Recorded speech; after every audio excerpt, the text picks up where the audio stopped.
live from Studio 6B, Real America's Voice on a Tuesday night. Welcome to the program. Dish Network Channel 219, Pluto TV, Channel 470, Samsung TV Plus, Channel 1175. You can also watch the show on the Roku channel or Distro TV. Follow us, of course, as always, on all the socials. If you're on the socials and you know what I'm talking about, we're talking about YouTube, we're talking about Twitter, Twitter X, Getter, and the Getter chat, where we have the biggest community of the show so far, but the others are growing. Also, Facebook and Rumble with the Rumblers and the Rumble chats. All the socials have a chat, except for the Getter one. We are live during the commercials. So if you don't want to sit through the commercials on the TV side, you can say, hey, let me jump on my computer or my phone and see what's going on behind the scenes. And you get a behind-the-scenes look at what happens. And a lot of it, you'll probably be like, this is boring. But you might actually get a kick out of it, and we encourage you to join us. And, great people in the chats, always willing to talk and share and do whatever. Kevin Downey Jr., man. I guess we haven't scared him off just yet. He is back tonight helping us out. Kevin, welcome back to the program. How are you? Good, thank you. I feel like I was a teenager and I fed this squirrel nuts, and it wouldn't go away. One day it was clawing at the screen door, and I feel like that squirrel now, so I apologize, folks, for being here yet again. But don't worry, I'm sure they've got some decon or some Comic Be Gone or something, and They'll get me out of your hair soon. Yeah, well, believe it or not, he's doing us a huge favor. If you missed last night's show, I'll reiterate again. Damon had emergency surgery on his eye. He had an eye situation. He had the same situation last year. I guess it's the other eye this time. Part of that procedure means he's got to kind of not move. For lack of a better diagnosis, is you can't move for a couple days. He's doing another surgery. According to Harry down the highway, yesterday's surgery went great. They're looking forward to tomorrow. They're going to do the second part of the surgery, and then hopefully by Monday he'll be good to go and back on the program. In the meantime, though, we're going to do what we can and get through until then. In the meantime, we've got Kevin helping out, stepping up, and we appreciate that. Slick Rick has got sports. He'll be here in just a little bit to get us some sports on a Tuesday night. And we're also going to be checking in with our very own David Zere. David Zere, who hasn't been on the show. Last week he had his son's wedding down in New Jersey. Right. And now then he went from New Jersey. They whisked him off to the faraway lands of Wisconsin. To cover the Trump rally. Oh, yeah. And we've got him on the line right now to check in. And we haven't seen David in a week. David, how the hell are you? I'm great. Kevin Downey, love your insight. Rick, everybody said hello today on the ground in Racine, Wisconsin, this bucolic setting right on Lake Michigan. 10,000 plus people come out for Trump. They love Rav. We listen to real American voices on the ground, and so much going on in Wisconsin right now. So what's the flavor that you're getting out of Wisconsin? Because what we're hearing, and I know you're into the polling, David, and that's something that, I've always been like, polls, whatever. Can't really believe them. Don't really put a lot of trust in them. They can be, kind of give you a gauge as to what people are thinking a little bit, or get you kind of leaning in whatever direction to kind of make an assessment. But you rely heavily on them. You've been into them for a long time. What is your take on this Iowa poll? The Iowa poll showing what? Trump up 18? Is that real? Well, I make the polls a steady part of my diet, and I understand the pitfalls and the risks and the biases out there. But when you look at them all and you size it up with hearing people on the ground across the country, they're kind of matching up. People are upset here, and Trump won Iowa by 8 points, and now he's ahead 18. So even if you take in margin of errors and the quality of the poll, when you start matching it up state by state, New York State, Trump's with independents now, they're supporting Trump, and Trump is ahead he was down 23 points last year against Biden at this time. Now the gap is about 8 or 10 or something like that. So there's something to it. But there's, people are upset here. Milwaukee has the 5th highest murder rate since 2020 in the United States. And 77% of American cities are safer than Milwaukee. And crimegrade.org gives Milwaukee a D in violent and property crimes, a crime occurring every 7 minutes, Rick and Kevin. So what's going on is people are fed up. And what we hear on the ground here and what we heard today all day from thousands of people out there, illegal immigration, they can't put bread and butter on the table. Right. They can't live on fixed incomes. And they are troubled by the election integrity issues up here in Wisconsin. And now the state judges redistricted, and the assembly majority that the GOP holds on to could be wiped out this or next election because of what they did. And it's even going to affect the first congressional district race where we have Brian Stile. So there are so many dynamics going on the ground here. And I just want to add really quick, the RNC is only 3 weeks away here. And Trump's striking deep in blue territory ahead in all 7 battleground states. But you also have the sentencing 3 weeks from now. So we'll have to see if he gets taken off the campaign trail, changing the dynamic for the election. People, you could cut the air with a knife. People are stressed. Right. So that's what it was like here, but they love Trump. What was the reaction? Because I'm sure you asked them a bunch of questions. Did the question of the the conviction in New York in that trial, was that one of the questions that came up, and what was their response to it? Anybody with half a brain sees this political persecution, election interference, the double standard going on. I don't know if this is, I think this might backfire on the Democrats. I think if they jail or put Trump under house arrest of some kind and take him off the campaign trail, there'll probably be repercussions for the Democrats. I don't know if they do that. But, you know, Trump, they have these 7 or 8 billboards they're putting around Milwaukee when Trump says something to the extent of a horrible place. But he's talking about Milwaukee being under Democratic rule for generations, and the degradation and the poverty rate and the murder rate and the robbery rate. And, you know, that's what's going on here. And all these people here see through it. Right. They just know it. Now So, Kevin Downey Jr. is joining us tonight, David. Yeah. He wants to jump in because he's got some questions. That's his former neck of the woods, too, in that area. Right? Absolutely. David, my first question is, Sure. Do you think these polls are maybe cheating a little too much for Biden? Because when I travel around and I talk to people from a comedy stage, I can't find a lot of Biden supporters these days. Well, I've been to 35 plus states with the network over the last 5.5 years, and I can count on my hands the number of Biden supporters that I've run across or I've spoken to, or small business owners. I don't think I've met more than 2 or 3 business owners in all these years who are supporting Joe Biden. So I don't believe the polls in general, but there are good ones, and again, you have to analyze this across the spectrum here. Yes. You know, I think that the media has no choice now but to put out a little bit of truth because it's so far beyond. Trump is ahead of where he was in the 2020 elections in many states, especially the battleground states here. And, you know, the poverty level in Milwaukee, guys, is 25%. It's the second highest in the United States. Wow. It's the second highest. It's 35% in Detroit. It's only 17% in New York. So I know, where are people going to go? Are they really going to vote for a Democrat again in November? I don't know. I don't think so. But, you know, you don't have the deep red Alabama type voter here in general. You got a lot of union workers. A lady came to me today. I've been a Democrat for 30 years. I was in a union for 25 years or so. And this is not your father's Democratic Party. And she's fed up. And what was the dynamic and the key story takeaway for today for myself on the ground watching what was going on is that there's many first-time Trump rally goers, which is a phenomenon we've seen over the last year throughout Iowa, even New Hampshire, and all these other places. A lot of first-time goers.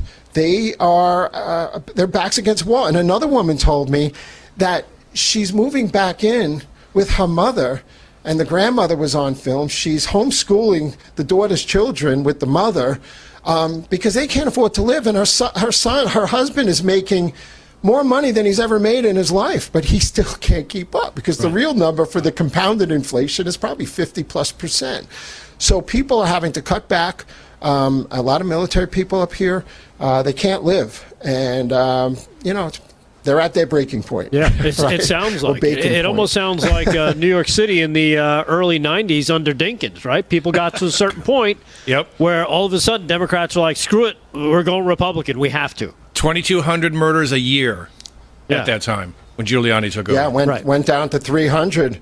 Julie brought it down to 300, but remember, Giuliani was pro-choice, and he took the liberal line from Ray Harding in order to capture that victory. So in some ways, it's similar in a way because Trump is appealing to the people that normally wouldn't vote for him, right? Yep. And right now, they miss the 1% inflation, and they miss the greatest economy that we've ever had. Right. What was the big takeaway from today's speech? Was it anything different than we've seen? Because I know when he was talking in the South Bronx, David, I thought a great move was when he was talking about when he'd do these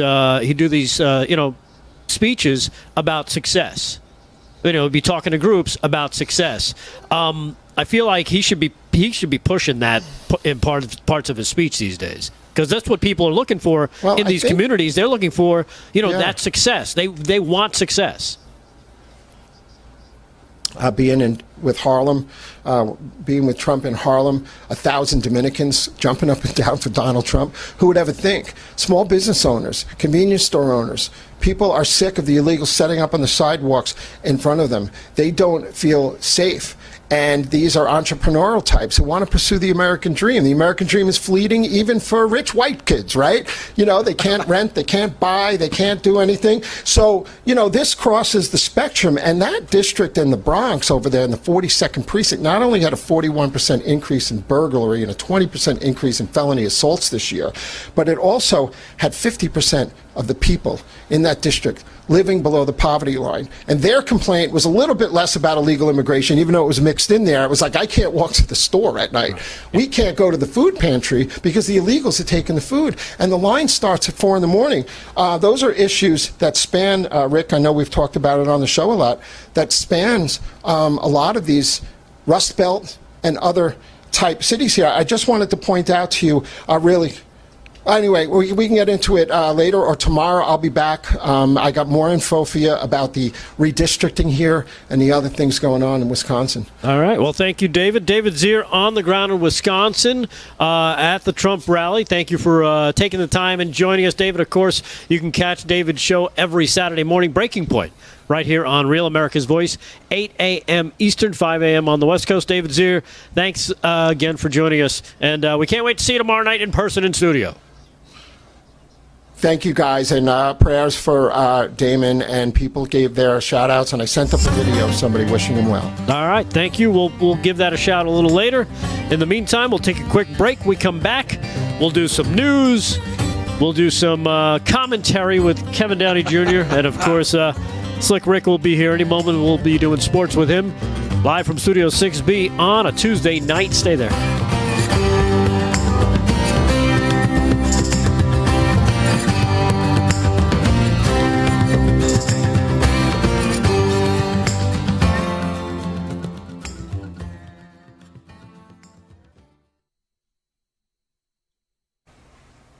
Well, that Hey, you're live on the socials. Clear, Fran? Yeah, you're clear, David. Oh, wait. All right, here we go. Thank you, guys. Have a great night. Thanks, All right, David. you too, David. Be good. See you tomorrow.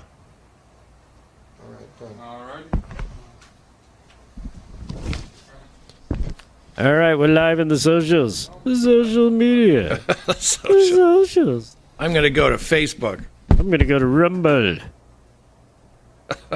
The Rumblers. Rumbling, bumbling. He's rumbling, he's bumbling. I forget who did that. You know who it was? It was this... Oh, I think it was this jackass talk show host. I forget what his name was. I don't know. We used to make fun of the guy. Was it him or was it somebody else? I don't remember.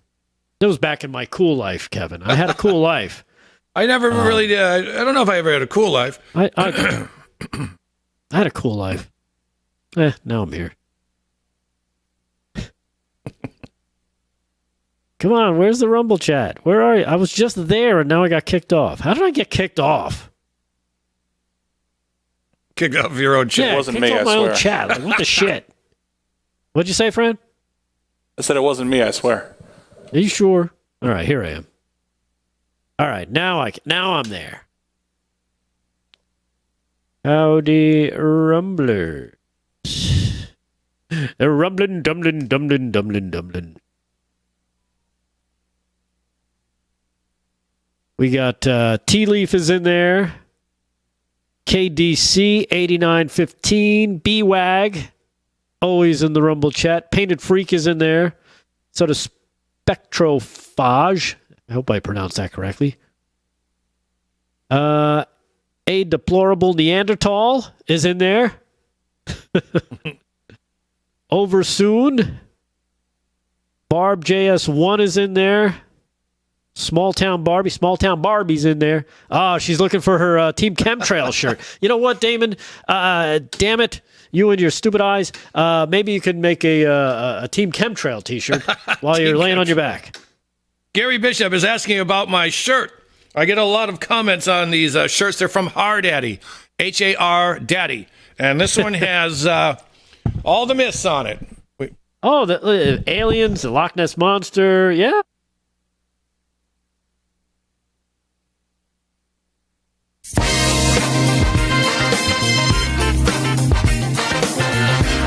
Live from Studio 6B, Real America's Voice on a Tuesday night. Welcome to the program. Slick Rick is going to be here in just a little bit. Man, he is leaving us tomorrow, Kevin. Yes. He is headed off to Minneapolis for the annual Prince-a-Palooza. I don't know what the hell they call it. This one is a different one. This is the 40th anniversary of the Purple Rain movie. Really? That's how old we are.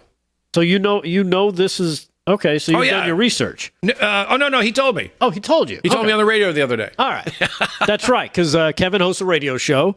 Tell everybody a little bit about where they can find you. You have, of course, your website. Give that a mention as well. Sure. So if you want to donate to my bourbon fund, you go to pjmedia.com. You read everything there because I'm into this rabbit hole bourbon now there, right? And it just went up in price. I don't know why. So read everything because I get paid by clicks at pjmedia.com and go to KevinDowneyJr.show.com. That'll lead you to my radio show Monday through Friday where we mock the Marxists and we clown slap the communists. It's a hoot. All right. Good to know. People are commenting on your shirt. Yes. You know what? I actually do. Now that I noticed your shirt, it's pretty cool. You've got all the myths on there, right? Got them all. We got the Bigfoot. We got Mothman, which is my favorite. We even got a jackalope, some aliens, Loch Ness Monster, and I think that's about it. Yeah. Yeah, some UFOs. What's that thing? It looks like a rabbit with antlers. What the hell is that? That's a jackalope. That's a jackalope. Yeah. So if you go into certain redneck stores, they'll have a rabbit that they shot, and they'll put antelopes on it. And it's not real. It's a mythical creature. But, yeah, I would love to have a jackalope for home. Okay. If anyone's selling a jackalope. Yeah, if anybody has a jackalope, I think you've got somebody here who would take it off your hands. Absolutely. Now, how much do you have to feed it? Do you know? Oh, no, they're dead. Oh, they're dead. They've already been shot, yeah. Okay.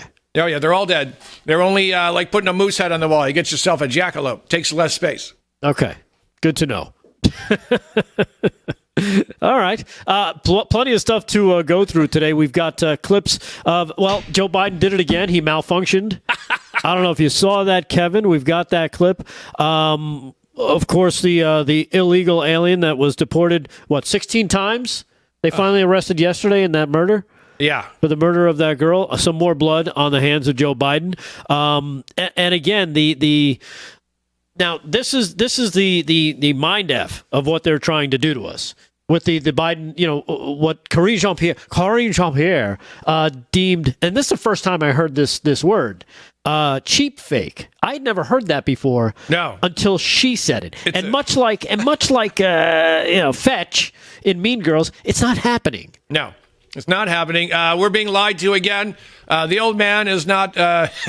He's not filling his drawers. He's not gazing off. He may have been hit by Mr. Freeze from the original Batman. I don't know. He does again look like a zombie. But it's not fake. It's all real, folks. They're lying to you. And Right. they know that if you believed Hunter Biden's laptop full of drug porn was fake, then you're going to believe this. They own you. If you believe a man in a dress is a woman, they own you. And this is just them continuing to own you and tell you how to think. Yeah, and with that said, let's go to the latest Biden malfunction. The Biden robot malfunction today. I guess he was talking about some more ways he can circumvent the Constitution and grant people amnesty. That's the goal. This is cut number 7, where he just goes off in mid-sentence in incoherent babble. It's cut number 7. Check this out.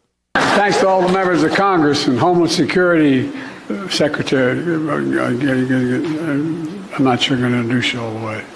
Look at that.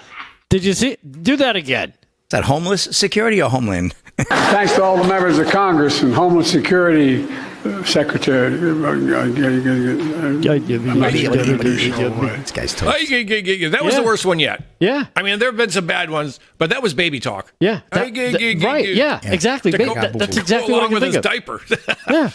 Baby talk. That's terrifying. And again, you're getting the same story coming out of the administration, coming out of Karine Jean-Pierre, saying that, this is just edited video from the right. No, there was no edits there. There's nothing there. Like we saw with what happened in Hollywood, where Barack Obama grabbed him by the arm. Yep. He didn't put his arm around his shoulder like friends do, because they really don't like each other. Yeah. They basically hate each other.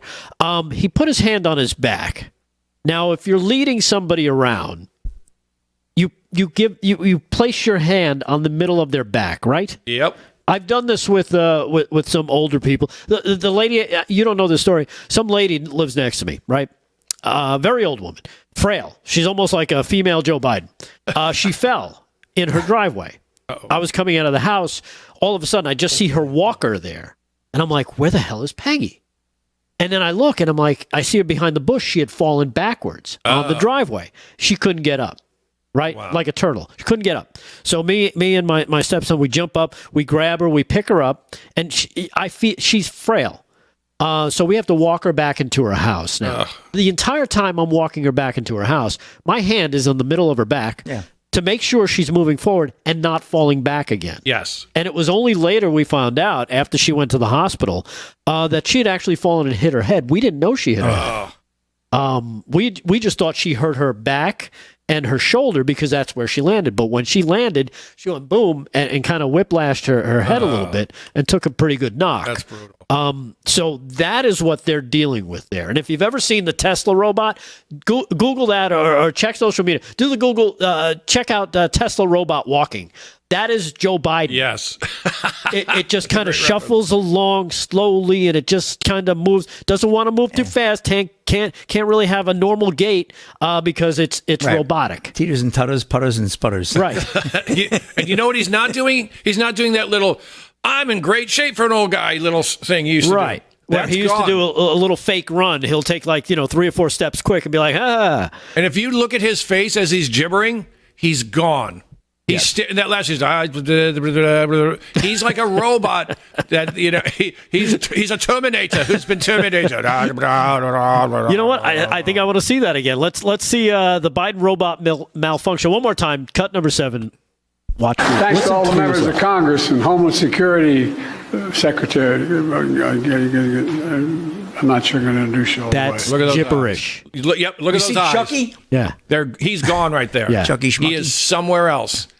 He's not going to run. That was complete gibberish. But the Biden administration is going to tell us, it's just, it's just cheap fakes. Cheap fakes. Like they do over and over again. Mays Moore put this together. Cut number 12.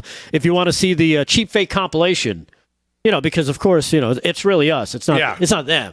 We're not supposed to believe what we see. Oh, we're right-wing wackos. Yes. Yes. Conspiracy. We're out of there. You're nuts. Hey, I can't wait for my Team Chemtrail shirts to come out.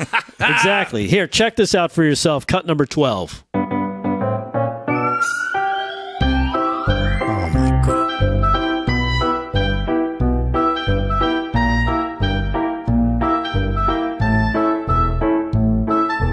He doesn't know where he's going. No. That way? No. It's a stage. You got 2 ways to go, left or right. Fortunately, he goes left too many times. There he tries to shake somebody's hand. No, that person's not there. It's like Charlie Chaplin. He just needs the hat and the mustache. Look at him. Oh, left out in the cold by Obama.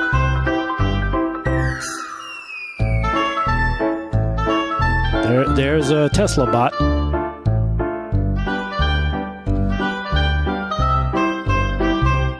No. That way? No. Me? This guy's got to walk him off. Was he even pointing Look to at anyone? this. Whoa! He almost got, the door almost took him out. He doesn't know where he is. He's like, who are these people? Yeah. That's what he does when he balances this way? on budget. Yeah, that's what happens when you talk to trees during the day and name your toes. And they didn't even include the Easter Bunny, which I think could have been the first one. That was a classic. Yeah. That was a classic. That's true. All right. Slick Rick is here. What's up, Rick? How are you, my I'm friend? doing good, buddy. Sorry I'm a little late. Got a All government right. meeting, but I'm ready to go. We're going to do some sports after the break. NHL Stanley Cup Finals. That's right. Game 5 tonight. That's right. Ooh, we'll see if they wrap it up much like Sunny the Celtics Florida. did last night. I have a feeling that's what's going to happen. We'll see what happens. All right. We'll take a quick break. We come back. We'll do some sports. We'll do some more news and entertainment live from Studio 6B on a Tuesday night. Stay there.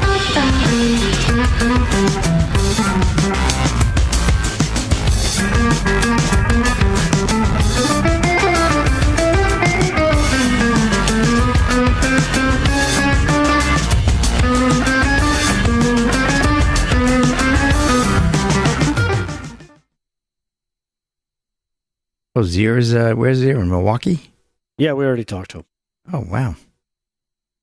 How's he doing? He's David's here. He is tired. Great David Zere. We love David Zere. Uh-oh, here comes Aaron. Hello. Did you change your shirt? Oh, I thought you changed your shirt. It's like, wow, she's doing costume changes now. Nice. Like, what the shit is going on now? All right, I'm trying to get into the YouTube. It's giving me a problem. What a surprise. All the I'm in the Facebook. Everyone says hello. Hello, Facebook. Everyone. Hello, everyone. Did we get in trouble with Facebook or something? Somebody said Facebook was down last night. It might have just been down. I don't know. They may have just. No, we were up last night. Oh, we were, okay. We cut the feed in half. Oh, okay. That's what it was. Because somebody said it was down. Yeah. So I was like, that could mean anything with Facebook. During the doctor. Oh, Right. Uh-oh. the good doctor, huh?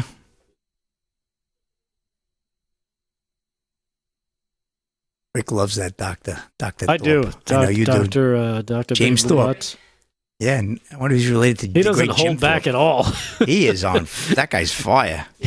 Really. I appreciate him. I really me too. do. I really It's like, do. I do. Don't hide anything. It's a shame, though. The man can't tell the truth without getting canceled culture, right? Yeah. Hopefully he's doing well, though, with the company. I hope he is. Well, it hasn't changed his attitude. Hockey goalie, too, huh? Yeah. Wow. How funny is that? We should ask him. I just say light the lamp, and he's like, well, I used to be a I didn't have hockey the goalie. heart. I was going to ask him, was that after or before masks? I couldn't ask him that. Nah, he's a good-looking fellow, too. He's a nice guy. That's too late. You already made the comment. know. You can't go back and now change it. Once can you say make that whatever. comment. Dude, we're in the break. I can say whatever I want. This is about as spicy as I'm going to get, Slick Rick. Come on. You can't. Kevin, we're in the break. do We that. can curse. Yeah. Hey.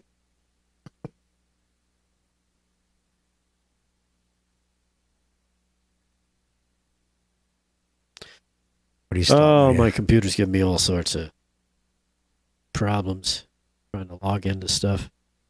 Nah. I probably have to reboot. But I don't have the time. Oh.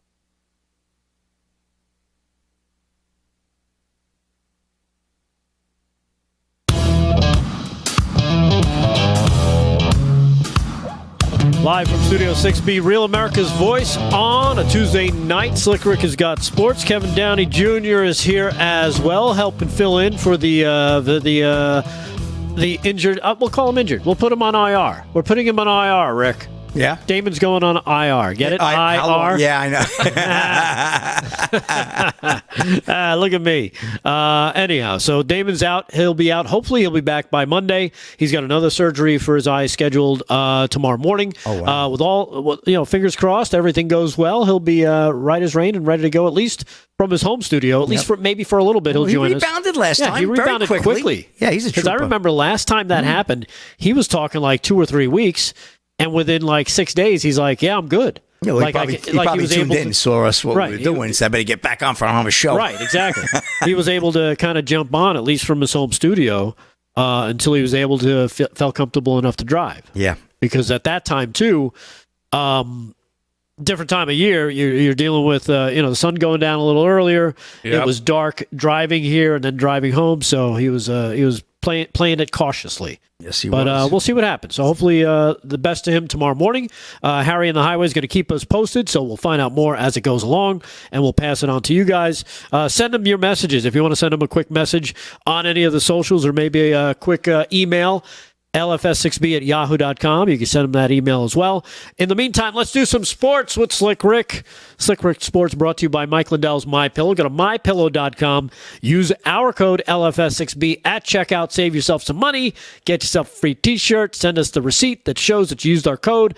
Bada boom, bada bing. We send it to you. You're good to go. Right? Absolutely. Slick Rick, what do you got? Well, that's it. We're almost to the official start of summer for me, and that's when the Stanley Cup and the NBA are done. That's how my life rolls with sports all my life, and then I know it's officially summer. Stanley Cup Finals could wrap up tonight. Edmonton does want to say elsewise, but they're down in Florida. No score. 14 minutes and 30 seconds into the first period there. To go in the first period, I should say. Game 5, Florida Panthers leading that series, still with a commanding lead. They went from a 3-0 to a 3-1 with Edmonton's win on Saturday night, but they're looking to wrap it up. I don't think they want to take that 5.5, 6-hour flight back up to Edmonton. By the way, I heard on the radio the other day that the traffic controllers were kind of playing like a gag on the pilot, telling him, we need you to circle around until your fuel gets a little lower. They actually held the guy in a pattern for an extra little bit of time. You mean the team from Edmonton? You got it. The traffic controllers from Edmonton.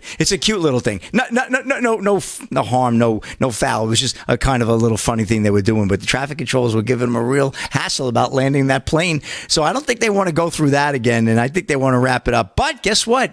The Oilers just lit the lamp, like the good doctor said last night. We were talking about lighting lamps, right, Rick? You mentioned that. He was a goalie. Well, the Oilers have gone up 1-0. But again, we'll keep you tracked on that score. We've been keeping you tracked all along. Of course, the whole world knows that the Boston Celtics won the NBA championship last night.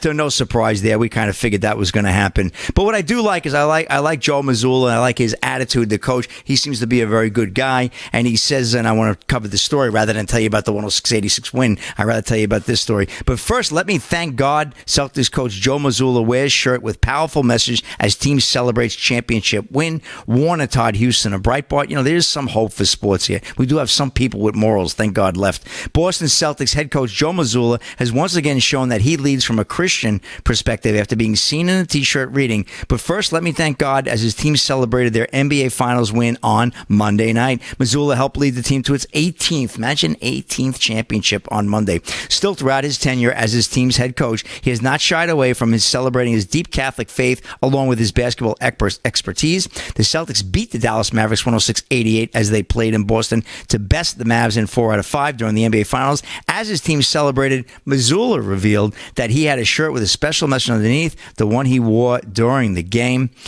This is far from the only time that Mazzulla has openly professed his faith. Last week, he revealed that if the Celtics won the championship, he would celebrate by visiting Jerusalem and the Holy Land. I ran that story last week, as a matter of fact. If we win the championship this year, we're flying to Jerusalem, and we're walking from Jericho to Jerusalem, Mazzulla told Sports Boston NBC. And let me tell you, that's a little bit of a, it takes a little guts to go there, too, this time, right? It's not the greatest place to travel. So God bless Joe Mazzulla, and I hope he has a good trip there. But like you said, most people go to Disney or World or whatever, but I think the Holy Land is the most important place to go back and recenter yourself, he insisted. So congratulations, Joe Mazzulla and the Boston Celtics on a job well done. Being a Sixers fan and the Celtics making my life miserable, I am not a fan of the green and white, but I have to take my hat off when I don't wear hats that often, but I have to take my hat off to the Celtics because that really was a fantastic win, and they certainly deserve the credit. Just one other quick story. New Zealand rugby star dead at 25 after a medical event. Dylan Gwynn of Breitbart. New Zealand rugby superstar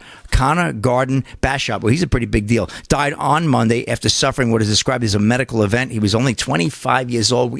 We've talked about this ad nauseum on the show over the last few years, especially since the shots, right? And but Garden-Bachop's national team, the National Rugby Players Association, and his professional club put out a joint statement mourning his passing on behalf of the entire rugby community, the Highlanders, Wellington Rugby, New Zealand Rugby, the whole 9 yards there. We certainly our thoughts and love to the Garden and Bishop family. They wish. The statement continued. Connor passed away on Monday following a medical event, and rugby's collective focus at the time is on supporting his family. All of rugby walks along the Garden Bishop family at this time, and we are collectively united in our grief. Authorities told the AP that Garden Bishop's death occurred at the home of a friend and is not to believe suspicious. Garden Bishop was the son of All Blacks and Samoa representative Stephen Bishop and nephew of All Black Graham Bishop. His mother, Sue Garden Bishop, who died in 2008 of cancer, represented New Zealand in rugby. So we don't have, obviously, you never get any kind of conclusive story, which is always disappointing. But we will find out sooner or later, hopefully, when the autopsy comes back, what this man passed away, if they tell us, of course. So, but big rugby star, when you see a big athlete like that die, even though it's New Zealand, it's quite a distance. But you want to take note of these things because, again, we see a lot of our young athletes, the high school athletes, the college athletes, these young men, specimens of health. Yeah. Yep. Dying. And it's not suspicious. No, and your spidey sense goes off when you hear medical event. Yeah. Why don't you just tell us what happened? Yeah. And we're never going to hear. Right. No. Rick, can I ask you, in the middle of 2022, I saw a couple reports that said players dropping while playing was up 500%. After this is a year or so after the shot came out. Yeah, so because it was really went from zero to a lot, and that's why it was up 500%. Basically, that's how things go like that. But you're absolutely correct. I remember almost every other day. My goodness, now it's talking about trans athletes. That's the vogue now. But remember, I used to say bringing you the constant variety of COVID in sports. That's what I used to do. Yeah. So, but we don't want to go down that trail. I don't want to take you down that run. But that's an unfortunate story. We don't want to speculate on the young man's death, but hopefully we'll find out. All right. That's a wrap, Rick. Back to you. That's a wrap in sports. Slick Rick Sports brought to you by Mike Lindell's MyPillow. Go to mypillow.com, use LFS6B at checkout, and save yourself some money. Speaking of sports, I don't know, did you see, I grabbed this, Slick. It's Aaron Rodgers, and he's talking with Tucker Carlson. And so you've got, the mixing of sports and politics. But this is... and Kevin's going to enjoy this too, because we were starting to talk a little bit about this. It has to do with the deep, cheap fake thing they're telling us where, you're going to believe what we tell you, not what you see with your own eyes and ears. And this is exactly what Aaron Rodgers is talking about here. This is cut number 13. Check this out. Leave us alone. Leave us alone. Yeah, stop spying on me. Yeah. Get off my computer. Get off my cameras. Get off my Ring camera. Take down all this stupid CCTV cameras everywhere that are watching everything. And because the next step to all of this, people don't realize this, and this is the facts, is China and what's going on there, and social credit scores, and your entire life monitored. Like, that's where we're going. Slowly, Jordan Peterson said, was doing an interview and talked about how does, I can't remember what the conversation was, but I heard him say this. How does corruption take form when it's so obvious? It's slow movements. It's like barely inching towards, total corruption and obedience, where you don't really see it coming. Next thing you know, like, oh, I have no other option but to get a chip in my hand or have a social credit score that allows me to, fly in a plane. If I don't have a good one, then I got to ride on a bus or a train or a cab or, He's not I can lying. drive. They want all electric cars. I can just, shut that off at some point because your post on Facebook, kind of violated the government standard here. And also we're going to freeze your bank account or only let you, eat at this restaurant. Eat at the, get groceries from this store, not like the nice, organic store. You have to eat this shit here or eat insects or whatever the hell. The Oreo store. Yeah. Lucky Charms. We're not far from that if we don't stand for civil liberties. And people always when I talk about, because I'm always been a big proponent of Ed Snowden, and people are like, well, I have nothing to hide. And I'm like, that is the worst answer. Because I don't have anything to hide either. But I want my privacy. And you don't understand. You think the government's just going to stop at what they're doing now? They're not going to stop with this. They're inching closer to being 1984, where they have a set in some sort of TV set in your house that watches you. Make sure you get up and do your 10 push-ups, 10 sit-ups. We're going to watch every aspect of your life. We're going to give you a social credit score. We're going to create, it's a great book to read. It was written in 1949. Yeah. And how accurate it is today. Literally the Ministry of Truth. We literally had a government organization that was censoring free speech and categorizing things as misinformation. There was a Ministry of Truth czar who was making decisions based on what they thought was acceptable language online, and all these fact-checking bullshit. We're not far from 1949, from that book, 1984, which was written in 1949. If we don't take a stand for our civil liberties, and we were just talking about that last night. You were saying 1984. I heard you say that. Yep. It's coming. And you know what? I am so right there with him when he says, that excuse of I have nothing to hide, because when 9/11 happened, right, and they pitched the Patriot Act, I was like, I'm okay with that. I was fine because I was of the belief, well, I got nothing to hide, so what the hell do I care? Mm-hmm. Yeah, but it's not about that, right? Nope. I'm with you. I thought the same thing, and now I get it. Right. Yeah. Now you understand. It's like that, and like he says, it's a slow creep. It's like when it's like a cancer. It starts off small, and if you don't pay attention, if you don't catch it, all of a sudden it spreads and it spreads and it spreads. Next thing you know, you wake up and you're like stage 4. You're like, what the hell happened? I thought I was fine. Yep. But you weren't catching the warning signs. As subtle as they were, you were like, it's probably just I just have an ache. It's just this. Maybe I'm not sleeping well. I should change my diet. But there's something else going on, and you kind of see it, but you don't. Yep. And I think that's the point he was making about what he's talking about. And to take it one step creepier, I wrote about these cameras that are spying on us. They're in the Port of Bayonne. They're in the Port of LA. They're all over. And they're sending messages to China. They're connecting with Chinese servers. China is right now taking lots of pictures of us. And, the cameras were cheap, so the government saved a lot of money. But they either had no idea or they knew it and did it anyway. They said, let China spy on us. They're going to make us a little Wuhan. We'll let them spy on us a bit, and we'll go from there, see what happens. Well, the globalists are behind that, I say, but what do I know? I'm just a loudmouth right-winger with cheap fakes. Yeah, exactly. So when we get back, I've got a clip of actually George Orwell in his final interview. In his final interview. Oh, nice. That's cool. Which is kind of haunting when you hear him talk about, where we're headed, in that the book 1984 was actually a parody. Really? Believe it or not. Yeah. What was that, in the Crazy. 60s, the interview? 60s, 70s? 1949. 1950. Wow, that was the last his interview. Just before he died. Yep. Wow. That's all right, we'll be back. Live from Studio 6B, Real America's Voice. Stay there.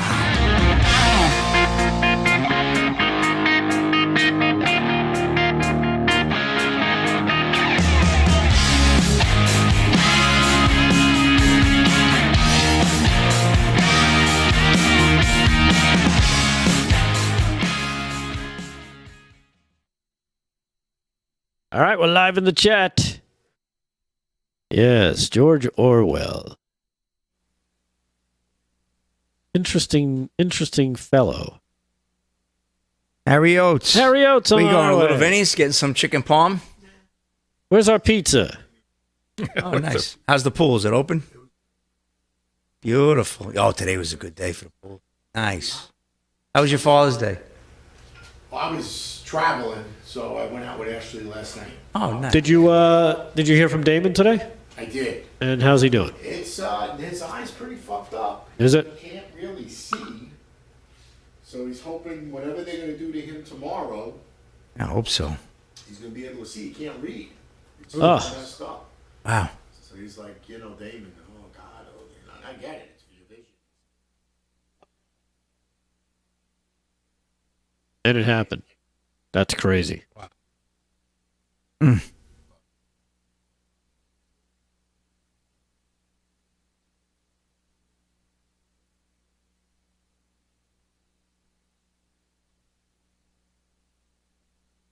Right. Okay. I'll be on 6:15, baby. 6:15 a.m. Flight to Slick- Baltimore. Slick I know is you've flying taken a out. few of those. Zinging them, right? And I'm going to jump on that one. Right to Where's the final destination? Minneapolis. Somebody got Purple Rain, 40th anniversary. Oh, really? Oh yeah, that's going to be some. That's going to be a banger, man. Revolution's playing at the First Ave, and it's just a lot of good friends. Right. Yeah, but this point, This fellowship is incredible. Oh, it's crazy. you have 2 cases. I got 2 suitcases. I wanted to go for 3. My wife said she'd kill me, so I said, okay. You know what? no, she's too busy with the birds. I was asking Rick, do you have too many purple suits? You have to pick the ones you really want? The stuff that I'm leaving on the floor is ridiculous. That I got stuff that I should be bringing to go to a wedding, and I can't fit it all. I'm going to do 2 changes a day. That's all they're getting. That's all they're getting this. That's all they're getting this time. Now They you wait have- for me. They're like, yeah. "What are you wearing?" Now you have the shoe. Remember, he's got to bring shoes and he's got to bring glasses. I got a All the leopard clothing. sequin suit, man. That it sounds cheesy, but it's phenomenal. No, I love It's a biker jacket and pants with the flare, all leopard, and a nice leopard, not the orangey, like the nice cream-colored rock and roll. Do they come in chaps? No chaps, Delgado. That's the after party. Harry, Harry's stick here, like, buddy. hey, I better Bye, go Harry. get my chaps. Thank you, buddy. Harry's Bye, like, Harry. I got to Sure, order see ya. those in chap version.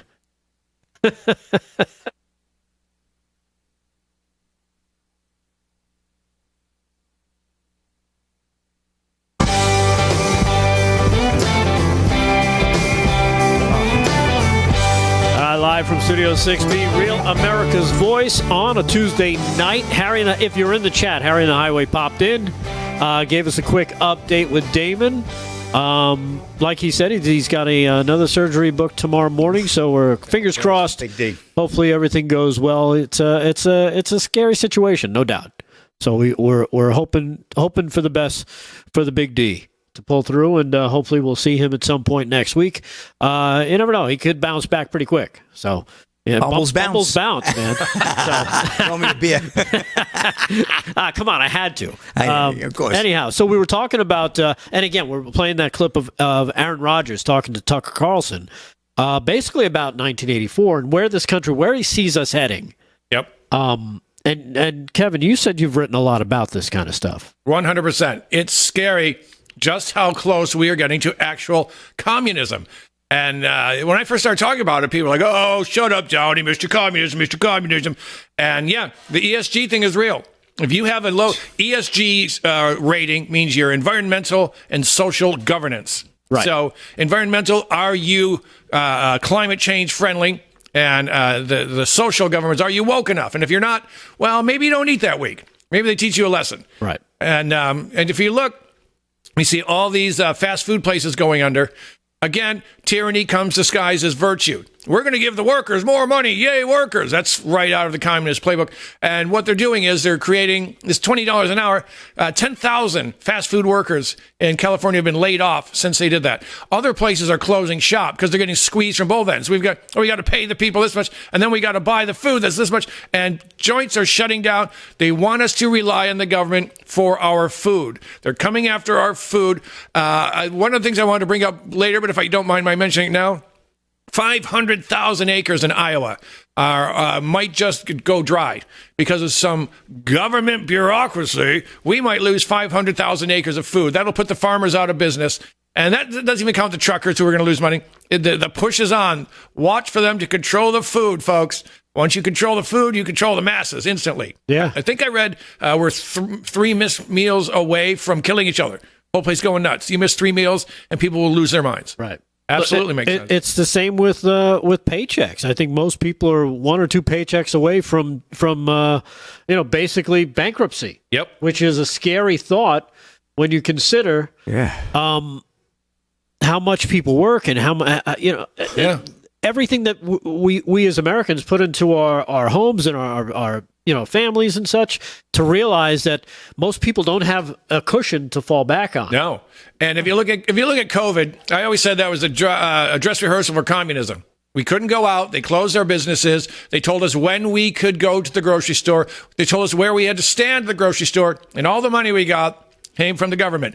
They owned us, and we fell in line like a bunch of sheep. Not again. Never again. Yeah. We learned. They screwed up. Now we know. It was definitely a dry run. So getting back to George Orwell, he passed away a little while after he wrote the book. He had suffered from tuberculosis. And it basically made him debilitated. He did this final interview, or one of his final interviews. Basically, he was in a bed. That's the way he spent the last year of his life after he wrote the book. Wow. He spent the last year or so of his life in bed. Jeez. He couldn't move. Couldn't really get around. Brilliant. So here, check this out. This is George Orwell basically talking about, giving you the final warning, the picture of the future. And like I said, he had described 1984 as a parody. Wow. Not as a serious, not that he was going for, this is where we're headed. He started noticing it, so he just kind of parodied that thought process. Wow. When you look back on it, it's like, really? But then you see in this interview, he's kind of advanced past that part. Check this out. You once claimed that you have an ability to face unpleasant facts. Is that what you've demonstrated in 1984 by drawing an accurate portrait of the future? I think that allowing for the book being, after all, a parody, something like 1984 could actually happen. This is the direction the world is going in at the present time. In our world, there will be no emotions except fear, rage, triumph, and self-abasement. The sex instinct will be eradicated. We shall abolish the orgasm. There will be no loyalty except loyalty to the party. But always there will be the intoxication of power. Always, at every moment, there will be the thrill of victory, the sensation of trampling on an enemy who is helpless. If you want a picture of the future, imagine a boot stamping on a human face forever. The moral to be drawn from this dangerous nightmare situation is a simple one. Don't let it happen. It depends on you.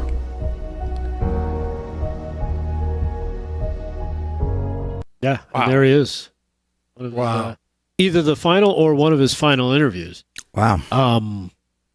And basically putting it into words that really, to stop what we're seeing, this careening towards this full communist 1984 scenario, we have to step up and do it. And half the nation is okay with going in that direction. Yeah, because they're afraid. And we were talking about that, yesterday, those people that you can show them the truth to their face without doubt. They can see it. They can feel it. They can touch it. They can taste it. And they'll still say, no. Yep. Because they're clinging on to that belief. It's more painful for them to realize to admit that they've been lied to. Yep. Than to accept the fact. Yes. That what they're seeing isn't true. Weak people are easy to control. So are scared people. So are malcontents. That's why you've got your purple-haired freak shows running around spit screaming. Those people are easy to control. You tell them what they want to hear, they'll do what you say. Yeah, very much so. It's just amazing that even back then, 1950. Think about that. That's 74 years ago. He saw it. Yeah. He saw it coming. 1950 he died. And the fact that he didn't write the book as a warning, it just became that. Yeah, that's creepy to me. Very. Man. I'd love to see the sequel. I wish he had hung around He was a for. relatively young man, too. He died in his late 40s. Yeah. Yeah. I mean, that's a young, to have that kind of, now, well, back then they were a lot older, I felt like, at that age, mature-wise, but man. Yeah, Unreal. he was born in 1903, died in 1950, age 46. Wow. And just this dystopian future that we're heading for, it's kind of scary. Yeah. But he gives us the answer. How do we stop it? We got to do it. And you know what? He said something interesting. He said something about killing off the sex drive or something like that. Yep. And what do we have here? You see that man? That's a man in a dress. And if you're a straight guy, you better go have sex with that person, or you're a bigot. You bigot. Yeah. In other words, you're in the wrong if you're not sexually attracted to a guy dressed basically Klinger from MASH. Yeah. If you don't think that's hot and sexy, boy, oh boy, you've got a problem. Yep. Oh, you're bad. That's going to hit your ESG score. KDJ wouldn't go to bed with a transima bob, so we're going to take away his meat allowance for the next 6 months. We'll teach him how to please a man, girl, or whatever. We'll show him. Mrs. Doubtfire, you mean? And you had talked about the ESG score. That was something that was that they've actually used against corporations in this country. If you don't have a certain ESG score, they come after you. And then they label you. Yep, it's already happening. Yeah, it's already happened. It's not that it's currently happening. They've started to now draw back on that because people caught on to it. Yep. And they're starting to push back on this ESG stuff. But again, it affects what companies do, how they proceed forward, and it affects their bottom line, their profits. Yep. There has been some pullback. I think one of the biggest problems facing the communists is if we lose capitalism, too many people will lose too much money. But people need to realize before that you're going to lose a lot of money if you play the ESG swallow game. All right. Kind of a deep first finish to the first hour, right? Little George Orwell. Yeah. We saw that coming. It's rolling pretty deep. My kind of night, I'll be honest. I love it. All right, we'll take a quick break, come back with hour number 2. Live from Studio 6B, Real America's Voice. Stay there.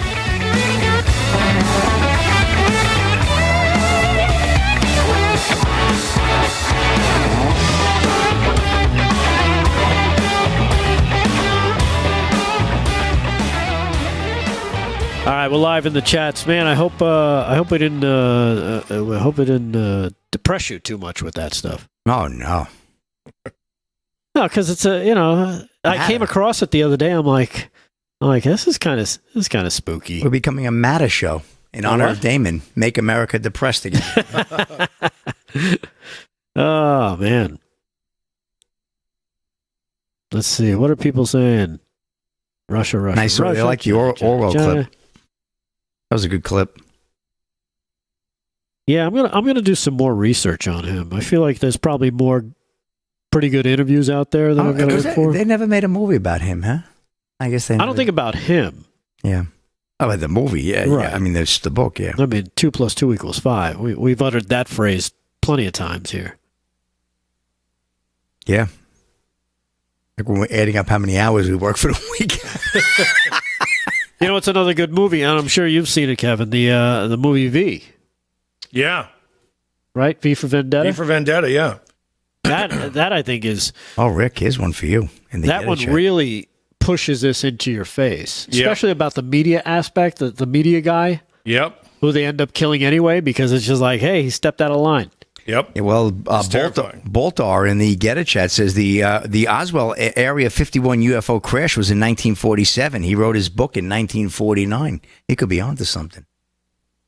Kevin's got it. Look at Kevin's shirt. Yeah, it's got your relatives on there. I see Damon on there. Oh, the dinosaur? No. No. Oh my goodness. Come on.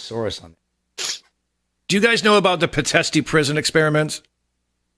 What, shock therapy and all that? Even worse. Oh, really? Like sticking your head into a bucket of duty, beating people, and it was all a torture program aimed at turning people into communist supporters. Really? Yeah. Is that when they got the term shit-faced? It's brutal. I never heard of that. Wow. That's coming too. And that's going to be easy for them to do because they already hate us. Oh, we can torture a MAGA? Let's do it. Let's torture a MAGA if we can get that. That'll be great. I could see that. Coming to a theater near us. All right, here we go. Top of the hour coming in 20 seconds. 20 seconds? Good Lord. Good gracious. Goodness gracious. I've finally gotten to the Getter chat. Hi, Getter people, even though you can't hear me because I keep during in touch commercials. with them.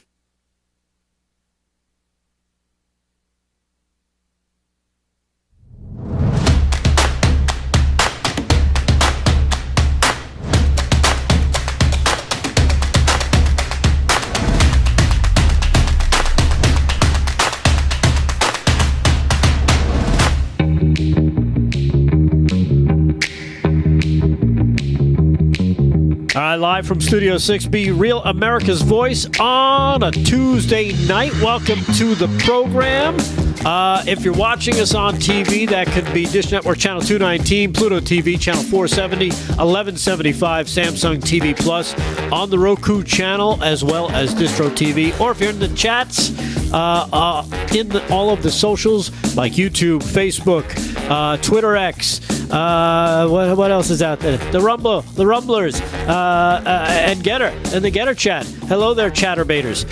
It is a Tuesday night. We appreciate you taking the time and joining us. Kevin Downey Jr. is here. If you want to find out more about him, his radio show, his writing. He's an author. His authorship at Good PJ show. Media. You can go to his website, his own personal website, his hub. Everything KevinDowneyJr.show.com is right there. So go there. Click the links. It'll take you over to PJ Media. It'll take you to the radio station. You can immerse yourself in KDJ.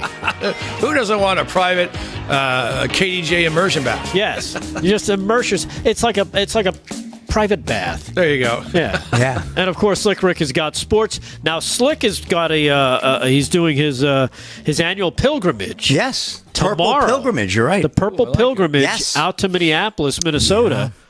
40th anniversary, right? 40th Yes. anniversary of the movie Purple Rain. Correct. 40 years ago, in the 1984. celebration of- and the album. And the celebration of Prince's life. Yes. Let's talk a little bit about that. Sure. Because I know Kevin was, he had some questions. I know you guys talked about it Monday on the show. Briefly, yeah. What goes into that? Because, we were goofing, before he got here, of course, wondering, like, how does he go through that process of which outfit I'm going to take, what shoes I'm going to match with it. I got to make sure I get the right socks, the right tidy whities. I got to make sure I got the right the right glasses, because you're like I don't know. You ever see what do you call it? Boomerang with Eddie Murphy, Right. And the guy's father. He shows up and he's got the brown suit, but he's got the mushroom Everything's shirt, perfect, and the mushroom belt. Yep. And inside the jacket is mushroom. You got to coordinate. You got to coordinate. Right. So how do you coordinate? Because I do that almost every day. So it's kind of natural for me. But, just packing everything. And I have to listen. I have to impress. People love my style when I go there. It's very important to do the right thing by Prince. I'm in his house. And, it means a lot to me. He was the guy who really got me started. I mean, I just absolutely love the guy. I couldn't even pick up a instrument because I know I could never hold a candle to the guy because he's so talented. But fashion-wise, I like to think I could hold it down with him a little bit. He had his own private tailors. I don't quite have that yet. I'm working on it though. But yeah, so the fashion's a big part of it, but the music is just incredible and the people are phenomenal. And I got to tell you, Minneapolis, that city, it gets a rough run. You could see some bad edges to it, and we know what went on there a couple of years ago. Yep. But I'll tell you, those Minnesota people, a lot of great people in that state. I mean, just warm, loving, great people. And I know it's a blue state and it's got everything against it for what we stand for, but I find some good everywhere I go, and I find some great people. And the thing with Prince, very neutral. Both sides, nobody really has a problem with him. He always kind of, how can I say, walked that field. You know what I'm saying? He always was very careful with that. Being neutral. And he wrote a song, "Ronnie Talked to Russia," back in 1982. And he talked about chemtrails. He talked about a lot of things. Prince. He went a lot. What's the trouble is your fascination with the vaccination. That was a line to one of his songs in the early 90s. So he was on top of things. Very bright guy, well studied. But then again, he'd hang out with Cornel West. So you say, all right, but that's the way it is. But he wasn't a typical woke celebrity, right. At least not in my eyes, or I wouldn't have followed him. Well, he was more like I saw him more of like an artist.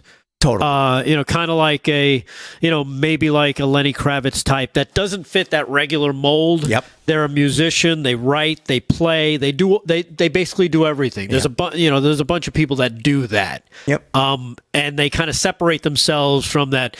Being a celebrity, they want to be known as this. Yes. As opposed to, well, I'm famous for that.